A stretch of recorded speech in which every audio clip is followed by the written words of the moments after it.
Hoy les quiero contar de este libro que,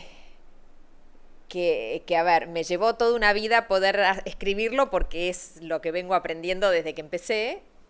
Y desde que me senté a escribirlo fueron 3 años. Y fueron 3 años con pandemia en el medio, que el haber sido docente de Hort me ayudó un montón porque fueron mis conejillos de indias, pudiendo pasar los textos y viendo que hay cosas que no se entendían, y volver a escribirlas, volver a poder decirlas de una manera que las entiendan. Y bueno, y creo que eso me ayudó también a que el texto en el libro sea lo más didáctico y fácil posible, para que cualquiera pueda entender y aplicarlo. Así que creo que hay mucho de todos los que hemos estado estos años juntos trabajando. Y bueno, a ver cómo paso con este, ¿no? Es este el de acá. Esta es la tapa. Es una foto de un fotógrafo que se llama Juan Hitters. Y es un techo. Siempre digo, la gente se sorprende cuando lo ve porque es un techo verde.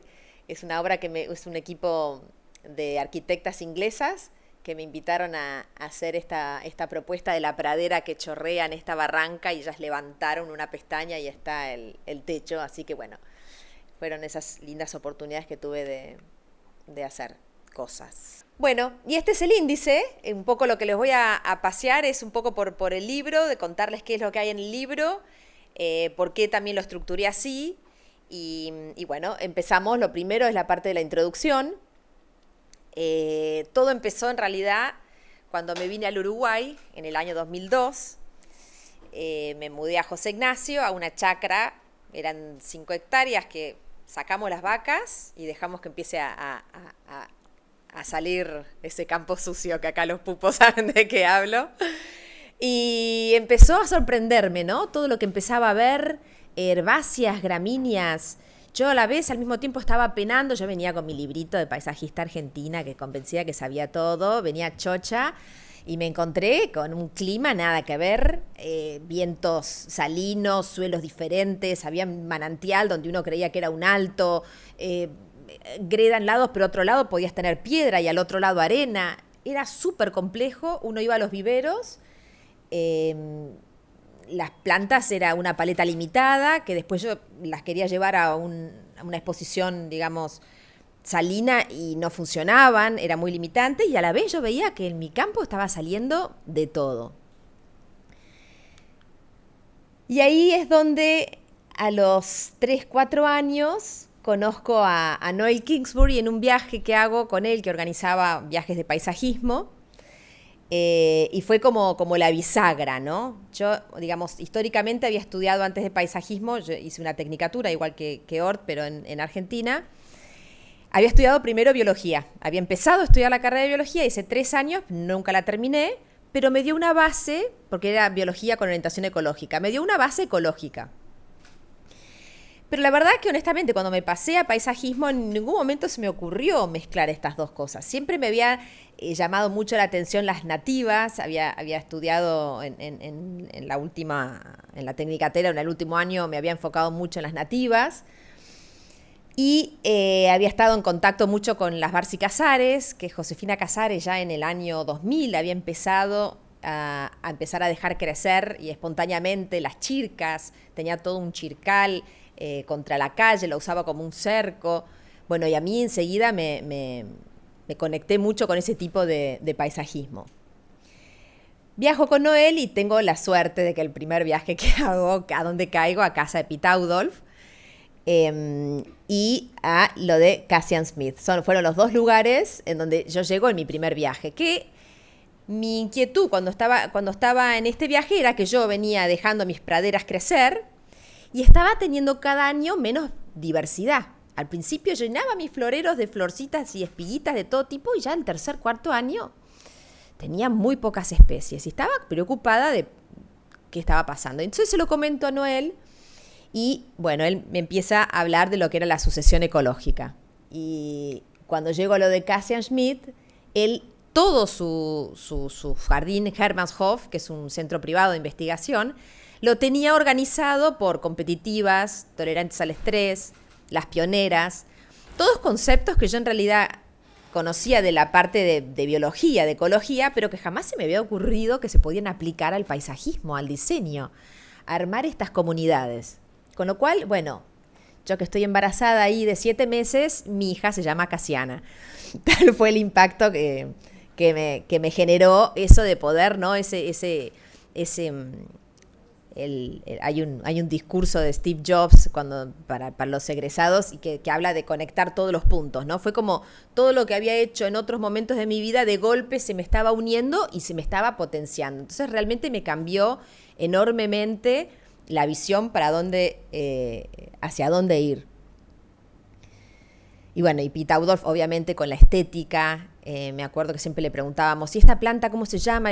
Y él decía, no importa el nombre de la planta, miren las composiciones, miren cómo están las arquitecturas de las plantas, cómo están combinadas, miren los colores, miren la luz, vengan temprano.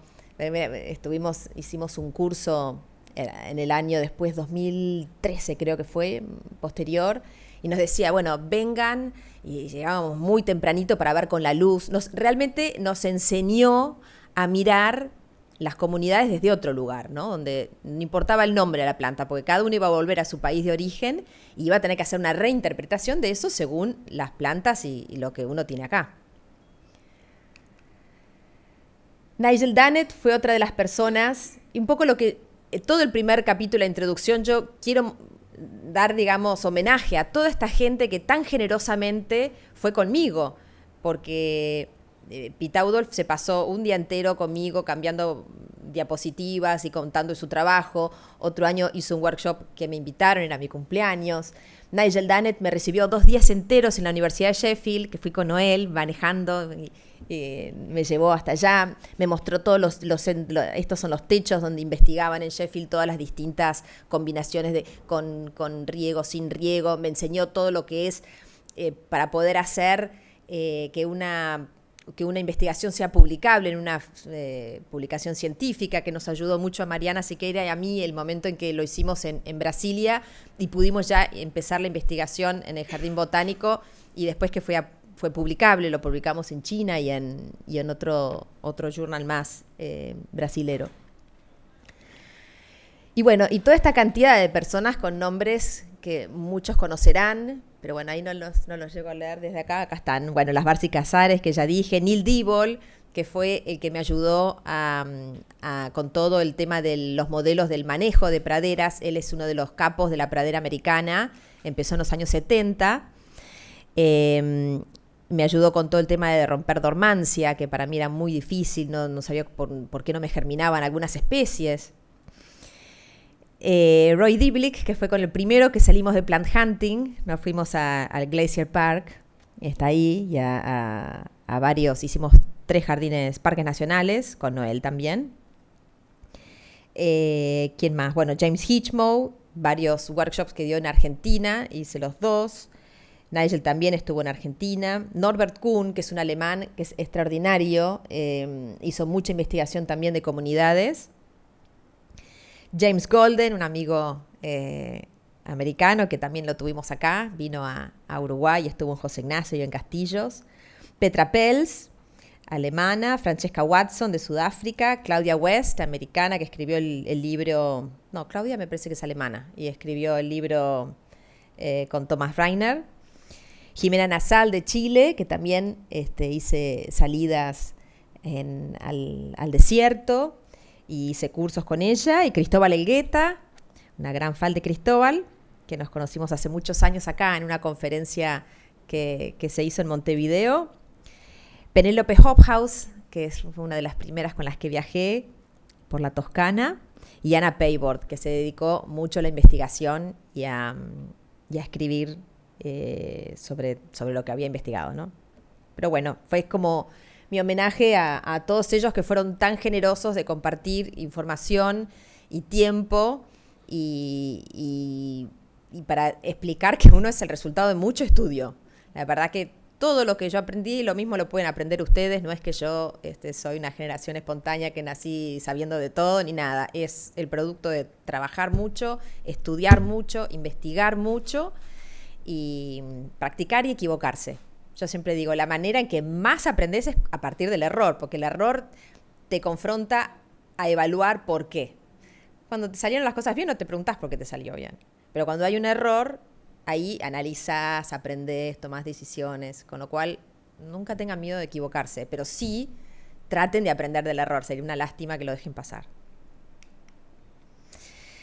Y bueno, y ahora les voy a contar un poquito después, digamos, cómo sigue el libro. El libro comparto todo lo que yo aprendí estos años. No, por supuesto que no es exhaustivo en todos los temas, pero esto es de lo que yo sé. De lo que yo sé está acá. En este capítulo del naturalismo, toda la parte teórica me la escribió, le pedí a Miguel Recio. Miguel tiene un blog que se llama Arañazos en el Cielo, que tiene que ver en realidad el nombre porque las chicas decían que los aviones, cuando el humito blanco que dejaba, decía, papá, parecen como que son arañazos en el cielo. Y ese es el nombre del blog. Y Miguel fue de las primeras personas que empezó a hablar del naturalismo en español. Y esa es una de las grandes razones de este libro, por qué este libro existe, porque hay mucha literatura del naturalismo en inglés y no tenemos nada en español. Pero no solo no tenemos nada traducido, no tenemos nada de todo el trabajo de la gente que estamos en Latinoamérica haciendo este tipo de paisajismo. Y también el Jardín Mediterráneo, los españoles, todos son todos profesionales. México también, que aunque no sea sudamericano, es latino también, habla española. Básicamente no se nos dio visibilidad nunca. Entonces, la idea era un poco poner en valor el trabajo que estamos haciendo todos, aunque sea, traté de incluir una imagen de jardines de muchas de estas personas, aunque no hubiera querido tener más lugar en el libro para poder mostrar más de su trabajo, pero por lo menos mencionarlos a todos y valorar todo ese trabajo que están haciendo de investigación y de diseño. Y bueno, un poco Miguel. Bueno, y les cuento algo más de Miguel, porque Miguel es como nació como un teórico en realidad. Él es un crack de la tecnología, de la programación, es un capo en lo suyo, pero trabaja en algo nada que ver. Es como un Superman, ¿no? Tiene 2 vidas ocultas. Y bueno, y es increíble el análisis que tiene realmente sigan al blog y al Instagram, porque es extraordinario el trabajo que ha hecho. Y a través de él se ha generado en su momento, ahora hay más redes sociales, pero en su momento los blogs eran lo que nos iba uniendo, y él cosió mucha de toda la gente que estaba trabajando en español y la unió y se generó, como yo digo, al final esos arañazos de las arañas, en realidad es la tela de araña que él hizo con este blog. Así que bueno, me dio mucho placer que él escriba de toda esta parte teórica y bueno, hay como un ordenamiento porque hay muchísimas corrientes de naturalismo, que ahí un poquito habla él de cada una de estas corrientes, y eso también me parece que es como lo tan interesante, porque el naturalismo es como un capítulo enorme, pero hay tantas corrientes y incluso ninguna es como cerrada, ¿no? Yo de golpe puedo ser más modernista y de ahora estoy más ecosistémica y de golpe uno puede ser más tecnocrático. Uno va como a veces mutando o tiene un poquito de uno, un poquito de otro, no es que son casillas, ¿no? Pero hay como corrientes diferentes y cada uno va encontrando su propia personalidad, ¿no? Después cada paisajista tiene su sello y uno va pudiendo distinguir incluso la obra de uno que de otro. Y esto tan importante que para mí es que no existe eso de cortar y pegar, ¿no? No importa el paisajismo que hace Pitaudolf y tratar de traer las plantas acá, sino que acá va a haber otra paleta de plantas y tenemos otros paisajes, y en realidad el naturalismo tiene que ver con todo eso, es darnos cuenta de que la naturaleza nos habla y nos da un montón de herramientas y que fuimos ciegos todos estos años de no darnos cuenta. Pero ella te muestra respuestas a 1.000.000 de preguntas. Hay que saber preguntar y hay que saber ponerse los anteojos y ver lo que ella tiene para contarnos. Y bueno, después el segundo capítulo es praderas. Praderas que en realidad, bueno, es pastizales, estepas, son las comunidades de herbáceas y gramíneas. ¿Por qué lo puse segundo? Bueno, porque en realidad fue a través de las praderas que yo empecé todo, ¿no? Cuando yo empecé a decir, bueno, estas áreas no las dejo, no las corto, las dejo crecer. Y a partir de esa pérdida de biodiversidad, de golpe de ver que en realidad tan lindas no estaban. Y fue cuando Noel me dice, bueno, tenés que hacer un catálogo de cada uno de estos personajes que están adentro de esa comunidad, conocerlos y entenderlos, y después después de X tiempo, poder evaluar cómo es esta dinámica. ¿Por qué hoy tenés esto, mañana tenés lo otro? ¿Qué sucedió? Y bueno, entonces en el libro cuento un poco todo esto, este camino, lo que es la sucesión ecológica, ¿no? Que para mí es fundamental, eso siempre que los paisajistas, está bueno que estos conceptos los vayamos integrando, porque en realidad, cuando después hacemos un jardín, lo que estamos haciendo muchas veces es frizar una etapa de esa sucesión, ¿no? Es como que la naturaleza tiene una fuerza innata adentro que empuja hacia un objetivo final. Una comunidad clímax, que puede ser un bosque, también puede ser un humedal, o puede ser una estepa. Digamos, cada lugar, depende del clima, el suelo y el régimen de agua, va a tener una comunidad clímax particular. Y cuando hacemos un jardín, distintas composiciones en distintos lugares, lo que estamos es sacando una foto a esa parte de la sucesión. Cuanto más antes esté la foto en esa sucesión, más trabajo me da sostener esa fuerza de la naturaleza, y cuanto más al final está, menos tenemos que intervenir, sino que ya hay una estabilidad en la cual siempre está interrumpida porque después hay algún fenómeno, se caen unos y vuelve en ese pedacito, ¿no?, la sucesión ecológica a empezar. Después hablo todo lo que... Por eso para mí el pradera era fundamental. Para poder hablar del pastizal hay que entender sucesión ecológica, que estamos tratando de dejar solamente en la parte hasta tipo 3 años, antes de que empiecen los arbustos a aparecer. Ahí volvemos a cortar, porque no queremos que la parte leñosa, por supuesto, si ese es el objetivo, ¿no? Si el objetivo es que siga Achircal, siga Achircal.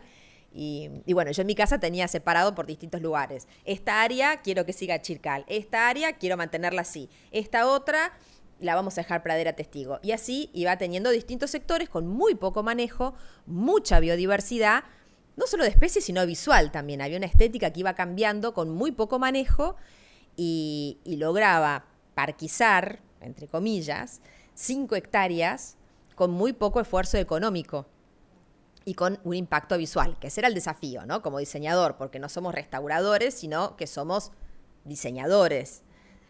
Podemos, un poquito de oído, hacemos restauración a veces un poquito sin querer, pero como que no tenemos que olvidarnos de que el objetivo es que esté algo bello. Que bueno, también da para hablar, ¿no? El modelo SSR de Philip Grimm es de la Universidad de Sheffield. La universidad para mí es como wow, en Inglaterra, que son muy punta de lanza en este movimiento. Todo lo que es la ecología aplicada en el paisajismo, hacen investigación permanente. Philip Grimm es, bueno, de muchos años atrás, y arma este modelo, que es un libro buenísimo que se llama, bueno, ahora no me acuerdo, pero si lo googlean va a aparecer, y donde él básicamente habla de esta división de pioneras, competitivas y tolerantes al estrés. Pioneras son las anuales que aparecen primero en la sucesión ecológica. Competitivas son plantas que yo digo que son las que hacen bullying, ¿no? Son las que el objetivo es ganar el territorio. Entonces, de golpe, bueno, crecen mucho y muy rápido para ahogar a las de al lado, o tienen estolones y van caminando y avanzan. Y la estrategia es avanzar y cubrir espacio. ¿Por qué? Porque así no me tapan el sol, no me quitan los nutrientes y yo me aseguro de estar. Las tolerantes al estrés, en cambio, son plantas, yo digo que son las intelectuales, porque se imaginaron 1.000.000 de estrategias para sobrevivir frente a situaciones malísimas, adversas, de todo tipo.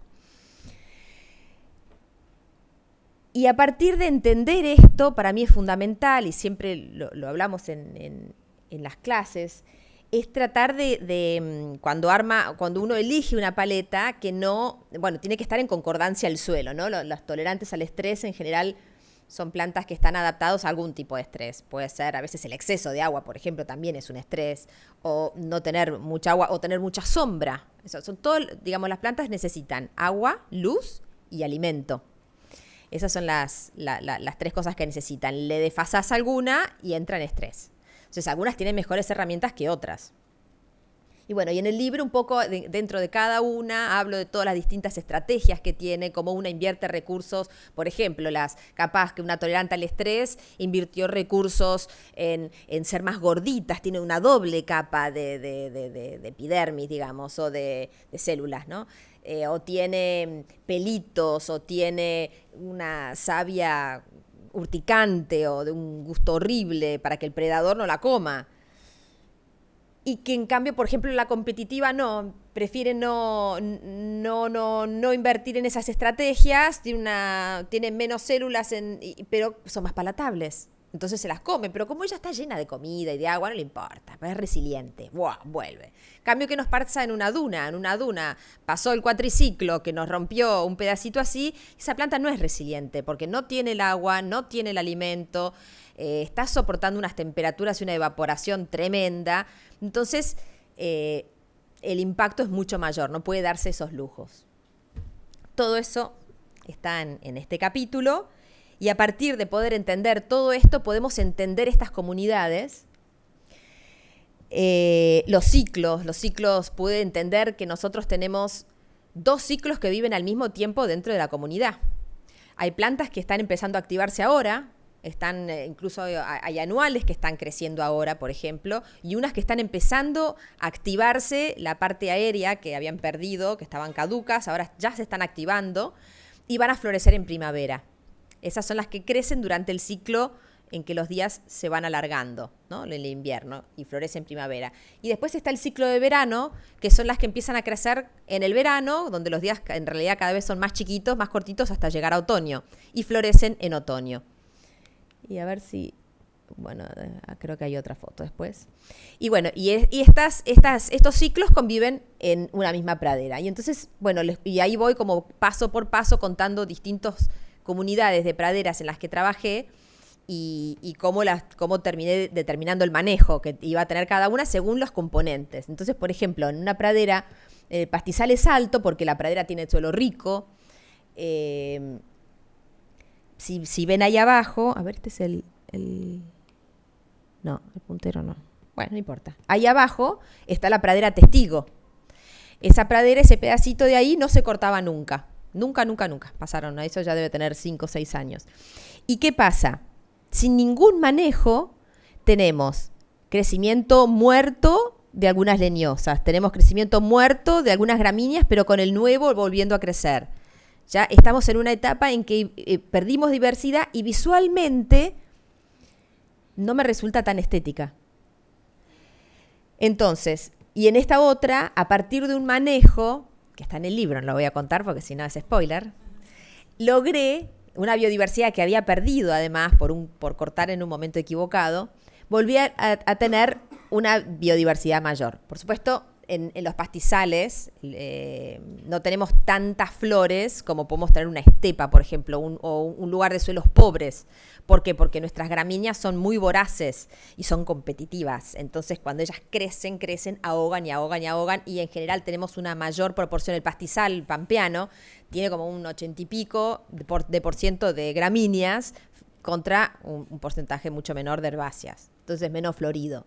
Y de esta manera, un poco lo que intenté era generar un equilibrio entre las del ciclo de verano, que son mucho más grandes. Es como decir, no sé, por ejemplo, una jaraba filifolia, que es de invierno, una planta es mucho más chiquita que un Andropogon lindmani, que es una planta mucho más grandota y la masa vegetal que tiene, si la deshidratamos, si la pesamos, digamos, la biomasa es mucho mayor que la de la jaraba filifolia. Porque en verano el día es mucho más largo, pueden hacer fotosíntesis un montón de horas, entonces pueden crecer un montón, y en cambio la otra en invierno no puede cocinar nada, pero el día es cortito. Después está otro caso de una pradera, la pradera azul, le digo yo, que son comunidades todas, son plantas tolerantes al estrés, es un suelo súper arenoso, con el embate marino, y la diversidad es mayor, ¿no? Y hay, bueno, en cada una de las praderas hay fotos de cada una de las plantas que forman parte de esa pradera. La diferencia entre el otro es una guía de campo, es chiquito, es para salir al campo, está por color, se las busca. Y acá en este libro, a través de este capítulo, praderas y después el de plant hunting, están organizadas por hábitat. Acá ven un montón de todas las distintas especies. Y este es un prado de primavera, y prado es como una definición arbitraria en realidad que le puse, porque si la pradera se corta una o dos veces, una vez al año o cada 2 años, el prado recibe varios cortes. En este caso es un prado que se corta durante el verano, entonces mantengo a raya el ciclo de verano, que es el más grandote, y priorizo el ciclo de invierno. Entonces tengo unas primaveras preciosas. Como ven, es bajito, porque la comunidad de invierno es mucho más bajita, no tiene el volumen que tiene la de verano.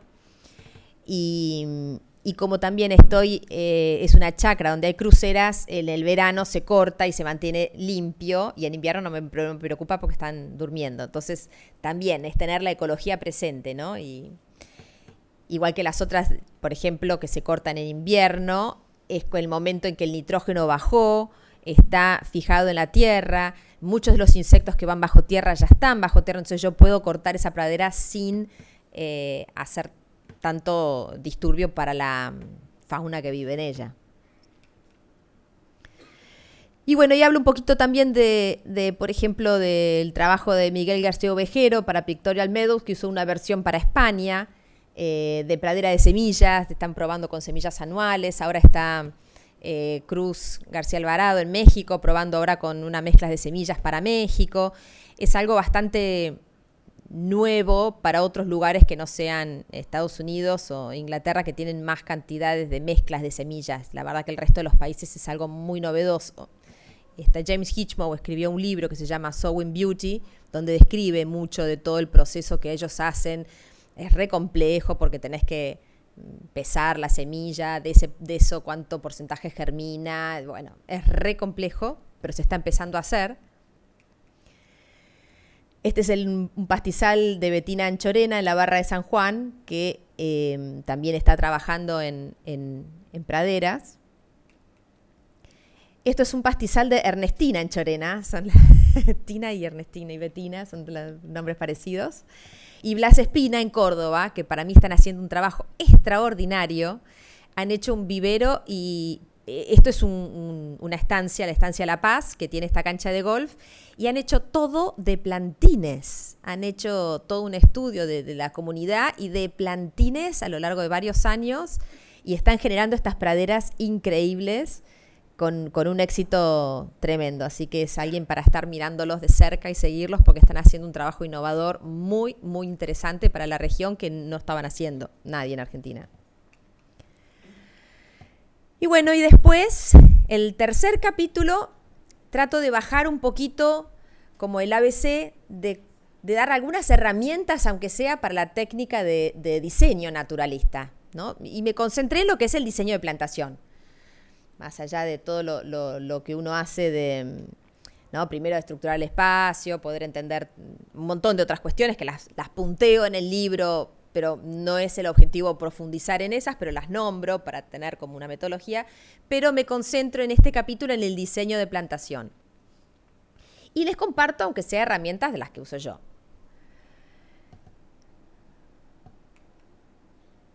Y esto es para mí como mi hoja de ruta cuando hago el diseño de plantación, ¿no? Y para mí es como que lo ordeno en 3 partes. Por un lado está como la manera clásica en que se hacía paisajismo, que son con todos los atributos visuales. Todo lo que busco combino, los colores, las formas, las texturas, las alturas, todo lo que tenía que ver visualmente. Pero de golpe a esta le poníamos sulfato de hierro, a esta otra le íbamos a poner más acidificante porque necesitaba otra necesidad de suelo, a esta había que taparla porque se hiela. Cada una tenía a veces distintas necesidades. Y como en el fondo el naturalismo lo que está buscando es ser lo más sustentable posible, en realidad, que sea como más simplificado, es como que, porque surge también mucho con el tema del espacio público, ¿no? De buscar soluciones que sean biodiversas, pero que no sean tan complicadas de manejar después. Entonces, bueno, se busca eso, ¿no? Que sean todas el mismo manejo relativo. Entonces ahí tenemos, ¿no? Los atributos, el color del follaje, de la flor, el color del fruto. Es increíble, si uno va al High Line de Nueva York en otoño, es increíble, es una colección de cabezuelas de semilla impresionante, ¿no? O sea, cuando Adolf diseñó, pensó, eligió especies que hasta el fruto era interesante, ¿no? Entonces, todos los meses del atractivo de esa planta se alarga muchísimo. Las texturas de las hojas, la forma, ¿no? De las plantas, la forma de la floración, que eso de poder hacer como una abstracción cuando hablamos muchas veces con los chicos en North, ¿no? De, bueno, ¿y cómo es la forma? ¿No? Y no me importa, digamos, y no es la pregunta desde la botánica, sino es una margarita, es una bolita, es una columna, es un disco chato, es un botón, la forma nomás, ¿no? Porque eso es lo que después nos va a dar herramienta para ver cómo la diseñamos. En Hort estamos desarrollando una ficha para el paisajista, porque uno tiene muchas que son para el jardinero o para el que va a determinar cómo se llama la planta, pero nosotros, no sé, la descripción botánica de cómo es esa flor no es la clave para nosotros. Sí nos importa saber su forma porque puedo jugar, ¿no? De que tengo mezclado columnas con margaritas o con botones o con una que es borrosa, que me va a generar esa panoja, ¿no? De esa gramínea borrosa para un primer plano de la bolita del sanguisorba adelante. O nos interesa desde el punto de vista visual ese juego que vamos a generar con las formas de las flores y los colores. De golpe son todas columnas, todas columnares, pero de distintos tonos. O, no sé, todas margaritas, pero de distintos colores. Es infinito, ¿no? El diseño es todo lo que querramos hacer. Pero eso, focalizarnos desde el atributo visual nomás. Lo mismo para los frutos. Y lo que es el atractivo al golpe de ojo, ¿no? Que está dividido en lo que son protagonistas, secundarias, y a veces que se usa como un fondo, ¿no? Y esto está todo desarrollado en el libro. Creo que ahora después un poquito ahondamos. Y después está lo que me parece que es lo que el naturalismo le agrega a esta hoja de ruta, que son estas dos partes. Los atributos funcionales, que es entender cómo funciona esta comunidad, desde cómo conviven hasta la parte de la asociación ecológica, y la pata de servicios ecosistémicos. De golpe yo siempre digo que los jardines, que yo siento que hago jardines como con varias capas invisibles. Una es la clásica, la que la persona entró, miró, le gustó o no le gustó. Después está esta otra capa que en realidad el usuario no es solamente la persona y sus amigos, sus hijos, su familia, el que va, sino toda la fauna que vive de ese jardín, ¿no? Desde las aves hasta el más pequeño de los insectos, toda la materia, todos los organismos que están bajo tierra, que ese es otro capítulo que me falta aprender un montón. Se está aprendiendo cada vez más de esa vida que late, hay mucha más biodiversidad bajo tierra que para arriba. Y otra capa más es el paisajismo sonoro que genera esa capa de fauna, ¿no? Todos esos bichitos, ese y que generan también identidad a los lugares. La gente que fue al Mediterráneo se queda como ensordecida, ¿no? Por el chi, chi, chi, chi, chi, chi, chi, esa chicharra bien histérica del Mediterráneo que grita, grita, grita sin parar. Y uno pone ese video y sabe que esa persona está en el Mediterráneo. Y yo lo hice en Instagram, lo probé y digo, ¿dónde estoy? Y 4 o 7 ciudades diferentes del Mediterráneo. ¿Nosotros qué tenemos de golpe? Bueno, cada uno tiene su identidad local y aunque uno no lo crea, está arraigado en nuestro inconsciente. Uno va al dentista y le ponen pajaritos, ¿no? Hay algo que en el inconsciente nuestro nos da esa conexión con la naturaleza, nos apacigua el alma. Y es enorme decir eso, ¿no? Y poder llevar eso a los jardines, ¿no? Que uno cuando llega ahí no sabés qué es que te gusta, pero te sentís bien. Y es eso, que esa cantidad de bichitos y de pajaritos y de ruiditos y el agua, ¿no? A veces el sonido del agua, el traer eso, y tiene que ver con una parte muy animal nuestra, con la naturaleza. Y eso da paz. Entonces esas son como capas invisibles que están en nuestros jardines naturalistas. Y bueno, es parte de todos esos servicios ecosistémicos, ¿no?, que tiene esta tercer pata de esta hoja de ruta para el naturalismo. Así que esta para mí es como una de las páginas del libro más importante, que me parece que resume un poco lo que tenemos que tener presente y pasar nuestros diseños a través de como este punteíto a ver si le suma. Y bueno, les hago un punteíto un poco, ¿no?, de los atributos visuales, de lo que veníamos hablando, ¿no?, las texturas, formas, los colores, esto que hablábamos, ¿no?, de lo borroso para que adelante nos quede un primer plano. Y después está toda esta viñeta nueva de lo que son los atributos funcionales.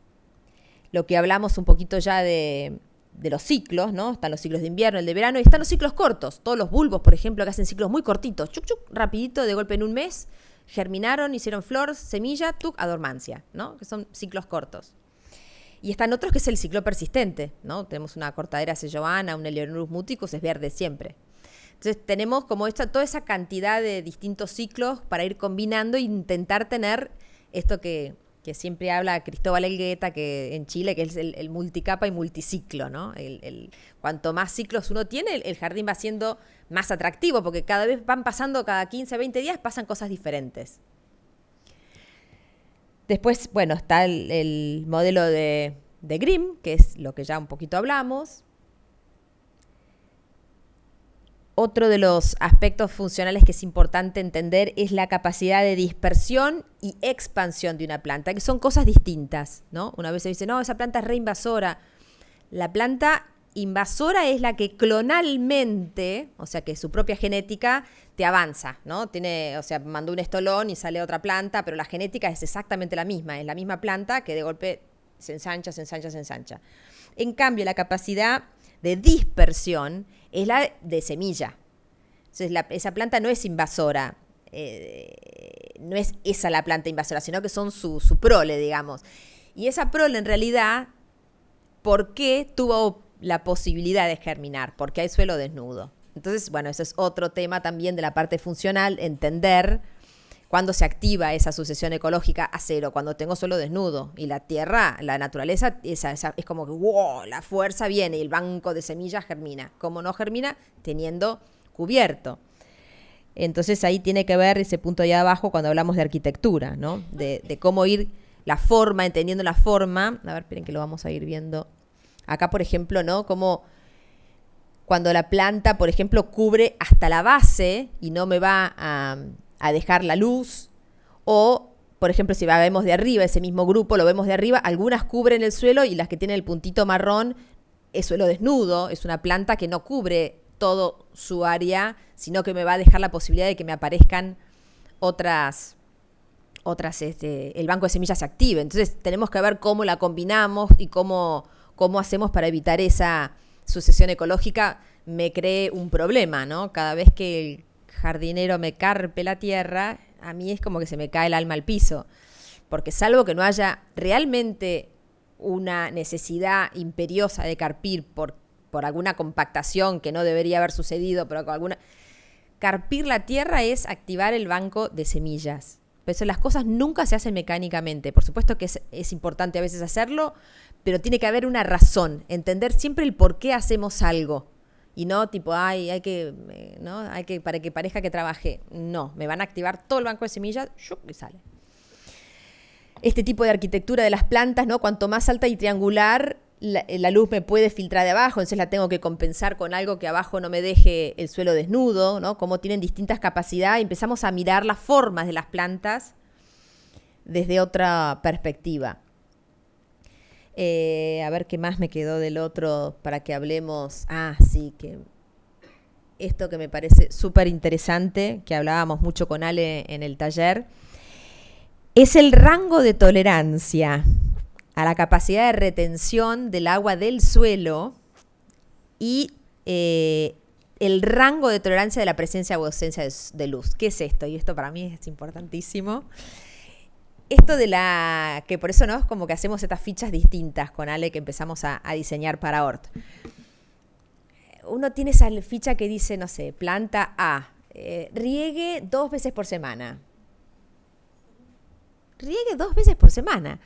Nunca te dicen ni en qué país estás, qué suelo tiene, ¿no? Yo estoy en José Ignacio. Llueven más o menos 100 milímetros por mes. Desde la playa hasta mi chacra, que estoy 2 kilómetros para adentro, llueven los mismos milímetros, acá y allá. Pero ¿qué pasa con el agua en la playa? El suelo no tiene capacidad de retenerla, entonces se pierde. Y en mi casa, que ya estoy más lejos, que está súper modificado, tengo más materia orgánica y ahí me dura mucho más el agua, la retengo muchísimo más tiempo. Entonces, decir necesita agua o no, depende del suelo que se encuentra, depende en qué país está, depende de qué hábitat viene a qué otro. Entonces tiene mucho más que ver con analizar con qué suelo machea mejor en nuestro clima y va a necesitar menos agua. Entonces es empezar a razonar desde otra manera las comunidades, ¿no? Y lo mismo, y hay plantas que justamente, y eso me acuerdo lo aprendí de James Hitchmough, ¿no? Que habla siempre del rango. ¿Por qué? Porque buscan mucho la plasticidad con el tema del cambio climático. Entonces, hoy a veces están diseñando jardines, pero que en realidad los están pensando que en 6 años van a tener 2 grados de promedio más alto. Entonces, ya ponen plantas que saben que van a tener ese rango de tolerancia. Entonces, por ejemplo, nosotros, el Hydrocotyle bonariensis, está en la primer duna, y está en los humedales. Es Hydrocotyle. O sea, tiene un nivel de plasticidad. No la vemos en la pradera porque vienen las competitivas y la ahogan y no puede expresarse, que es lo que es el nicho fundamental y el nicho realizado, pero no lo vamos a profundizar ahora. Pero nos empieza a interesar eso. A ver, ¿hasta cuánto puedo estresarla esta planta junto con esta y van a vivir juntas? Bueno, qué bueno. Se adapta a esto, pero también a esto, ¿no? Plantas que se adaptan a la media sombra, están ahí entre el monte y la pradera y también a pleno sol. Y algunas que las podés empujar hasta bastante sombra se aguantan, ¿no? Y como diseñadores nos interesa mucho porque muchas veces tenemos que dar cohesión a todo y puedo repetir una planta en distintos lugares con distintas situaciones y se va a bancar porque tiene una plasticidad que me lo permite. Y bueno, ya el resto lo hablamos, de mi hoja de ruta. Bueno, los servicios ecosistémicos, que bueno, ahí es un punteo también de todos los que son, ¿no? De que son de abastecimiento, de regulación, de sostener y culturales, ¿no? Son un montón los servicios ecosistémicos, que está bueno, los van a encontrar esta ruedita en cualquier Google que lo buscan, pero que es mucho más que solo los bichitos, ¿no? Hay un montón de cuestiones que son servicios ecosistémicos. Y en este capítulo les doy como una pequeña recetita, aunque no hay, pero ayuda por lo menos a empezar. Después cada uno toma las libertades que quiere como diseñador, pero ayuda un poquito a organizar a veces el diseño de plantación. Y está esto que hablo de las plantas que son protagonistas desde el punto de vista de que son las que nos llaman la atención cuando entramos a un espacio y durante mucho tiempo, ¿no? Tienen, por distintas razones, por distintos atributos, tienen un atractivo en un tiempo largo. Son los protagonistas de un jardín. Después están los secundarios, que vienen a ser como los actores de reparto, que te cuentan una buena historia, pero es secundaria. Hay un momento, y ahí es donde tienen que ver, ¿no? Lo de multiciclo, ¿no? De golpe uno está en un momento, otro en otro, y van apareciendo distintas cosas, pero el atractivo que tiene esa planta es corto, de golpe después incluso desaparece o está medio desprolijona. Bueno, entonces eso nos va a dar una pista de cómo colocarla en ese diseño. Ahí, bueno, a ver, por ejemplo, ¿no? Acá están organizadas como en grupos. Bueno, después en el libro lo van a ver en detalle cada uno, ¿no? Pero acá hay grupos como de una especie o de 2 especies. Ven, por ejemplo, acá son 2 especies distintas. Puede ser de 3, 4, 5, se pueden complejizar como quieran, ¿no? Pero como una manera también se pueden usar estas mismas plantas protagonistas, pero de una manera repetitiva, que son como esos asteriscos que van como dando un ritmo y no están en grupos, sino que son plantas individuales. Y después las secundarias, por ejemplo, unas de primavera, otras de otoño, otras de verano. Y en general trato de armar como grupos muy chiquitos porque cuando esa desaparece, si no me deja un hueco muy grande.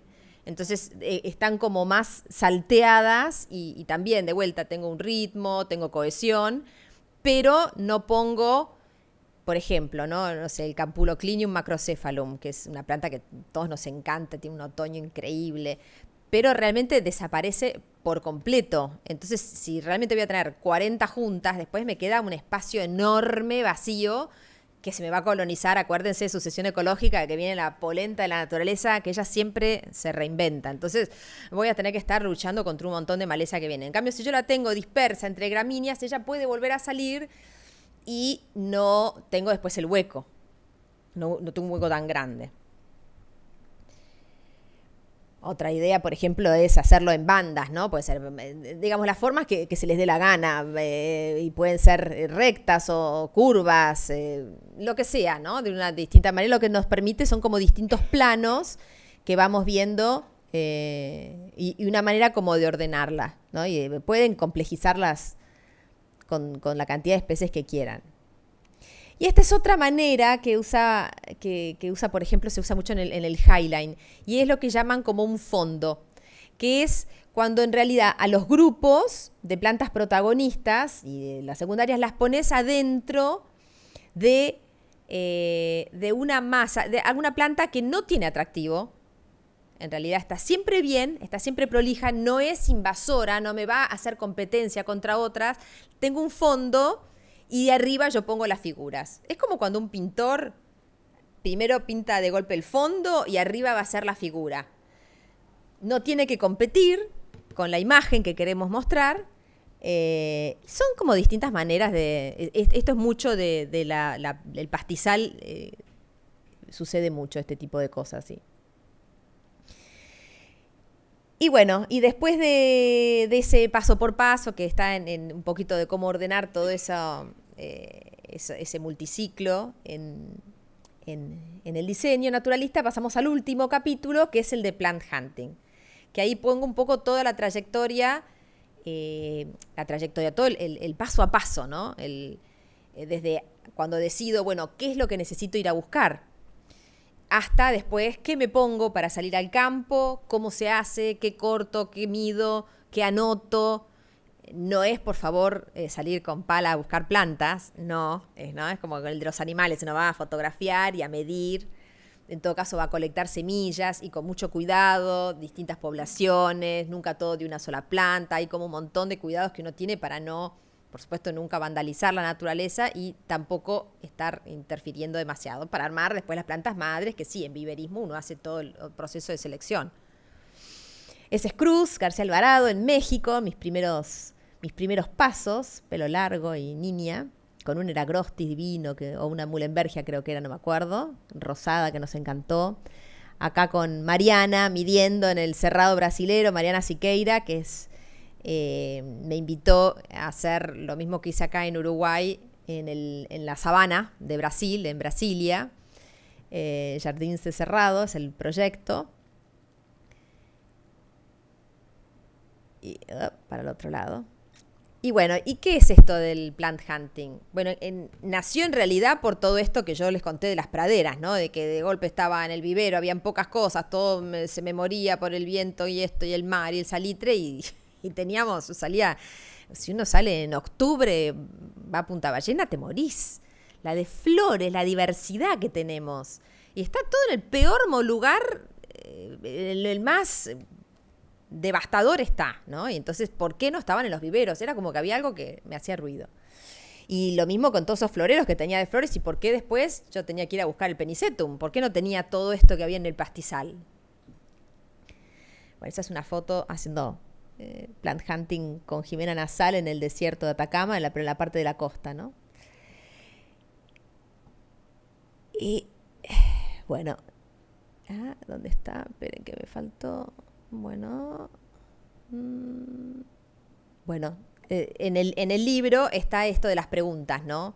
Entonces, si necesito plantas, ahí está, para casas de pradera, no se ve ahí lo ven acá abajo, dice, para, digamos, plantas de pradera, para armar comunidades, bueno, fui a buscarlo en las praderas uruguayas, ¿no? En las distintas comunidades de distintos tipos de suelo, empezar a tomar nota que no era lo mismo ese suelo que otro, cómo replicar las composiciones que eran diferentes. Encontré una biodiversidad extraordinaria, distintos tamaños, cómo se iba expresando. Aprendí a leer los suelos. Estaba Hugo Sierra, que me hace muchas de las ejecuciones y que hoy tiene un vivero muy, muy importante, que fue el que me enseñó también de una manera a ver el suelo, que al principio él no se animaba a decirme, oh, Amalia, esto no va a funcionar. Hasta que se apiadó de mí después de 2, 3 años de trabajar juntos y me dice, no, Amalia, esto acá no funciona. ¿Pero por qué, Hugo? Pero mira, ¿ves este yuyito? Bueno, ahora está seco, pero esto es una vertiente. Si está esta planta, acá hay aguas urgentes. Wow. Y acá pongo esto y acá otro. Acá va a ir, pero acá no. Pero ¿por qué, Hugo? Si es igual. Me dice, no, ¿ves que está este yuyito? Si acá no está ese yuyito, porque ahí hay piedra. Wow, y había piedra. ¿No? Empezar a aprender a leer el terreno. Por eso es fundamental, ¿no? Uno no puede recibir en un estudio un plano, curvas de nivel y dibuja. No, hay que ir a tierra y mirar, ponerse los anteojos y seguir aprendiendo toda la vida, ¿no? Porque esto nunca se termina, son todos seres vivos, re complejo. Más para el otro lado, ¿no? A la ruedita, esta es otra. Esto es todo praderas que logré solo con manejo. O sea, acá no se plantó nada y no se quitó nada. Todo depende del momento del año en que se corta. Uno favorece una comunidad o favorece otra. En las diquias, que están en el listado de especies prioritarias para la conservación, la naranjita esa. Bueno, todas las distintas herbáceas que hoy por hoy uso en estos proyectos de paisaje, ¿no? Que están ahí mechadas algunas, mezcladas por supuesto con plantas exóticas. No soy una talibana de las nativas, uso todo lo que crea que va a aportar en algo positivo a la comunidad de plantas. Y para lograr este es el Eleonorus muticus en bandas, que me funcionó mucho de matriz, donde aparecían los otros grupos. Hay de todo, hay carquejas y hay verbenas. Petunia axillaris, que muchísimo me da mucho dinamismo y mucha alegría a los jardines. En este jardín la inspiración fue más el humedal de los palmares. Están las butias y hay paja estrelladora, Andropogon lidmani, Sorghastrum pellitum, muchísimas de las gramíneas uruguayas de esa parte. El Eryngium elegans. Bueno, y las acuáticas son todas nativas. María Pupo de Laguna del Chajá me la armó todas. Y hay mezclado, como ven, hay también gauras, hay dietes. Bueno, el tema del paisajismo sonoro, no sé hasta qué punto está tan contenta con las ranas la dueña de casa, pero bueno, cantan, ¿no? Bueno, distintos proyectos. Y bueno, y para casas de mar, ¿dónde buscar, no? Entonces buscar los ecosistemas paralelos, el matorral espinoso samófilo, los acantilados para los techos verdes, las dunas, ¿no? El matorral espinoso samófilo, miren lo que es la diversidad de especies, de texturas, de colores. Son muy, muy vistosos. Miren cómo, ¿no? Ese vendría a ser una protagonista colocada de manera repetitiva entre bandas, ¿no?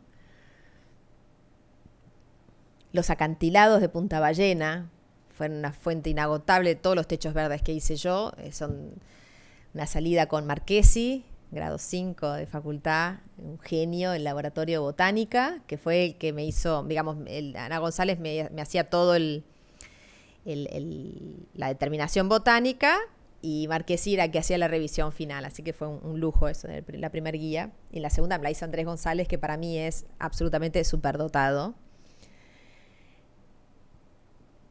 Para el otro lado, bueno, ven lo que es la diversidad y ven qué diferencia, ¿no? Que hay, son como versiones miniaturas de esas plantas que capaz en el matorral samófilo son más grandes, pero llegan a hacer todos sus ciclos. Miren lo que es el Sisyrinchium, ahí está Marquesi sacando fotos, el Sisyrinchium palmifolium, enano, diminuto, pero hace todos los ciclos, florece también, semilla, todo, así chiquitito, ¿no? Cuando en tierra, no sé, puede tener una altura enorme, ¿no? Como va cambiando, y eso también es algo cuando hace plant hunting, va chocho y midió y está convencido de que la planta es eso, y en realidad después la viste en otro lugar y dijiste, no, entonces también, ¿no? Los tamaños, bueno, los tamaños son relativos. Yo puedo ver en una ficha que sí, bueno, mide tantos centímetros, pero capaz que la pongo en un techo, funciona, bárbaro, pero un 10% de lo que es en otro lado. Entonces las plantas es muy difícil encasillarlas a veces, por eso está bueno poder tomar decisiones pensando, ¿no? Siempre trato de enseñar a pensar.